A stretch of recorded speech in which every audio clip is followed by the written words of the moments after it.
ரயில் வருவது தெரியாமல் பேருந்து ஓட்டுநர் மாணவருடைய சத்தத்தின் அடிப்படையில் அவர் அந்த பேருந்தை உடனடியாக நிறுத்தியதால் பேருந்தினுடைய பின்பகுதி ரயில் மோதி 25 பேருக்கு இன்று காயம் ஏற்பட்டு கரூர் அரசு மருத்துவக் கல்லூரி மருத்துவமனையில் 23 பேரும் 2 பேர் தனியார் மருத்துவமனையில் அனுமதிக்கப்பட்டுள்ளனர்.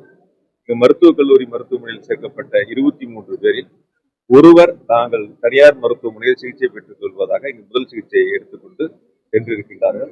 மற்றொருவர் வந்தவுடன் அவர்களுக்கான அந்த ஓபி கேஸ் மட்டும் வந்து பார்த்துட்டு செக் பண்ணிட்டு நல்லா இருக்குன்ட்டு அவங்களும் புறப்பட்டாங்க. இப்ப 20 பேர் அரசு மருத்துவக் கல்லூரி மருத்துவமனையில் சிகிச்சை பெற்று வருகின்றார்கள்.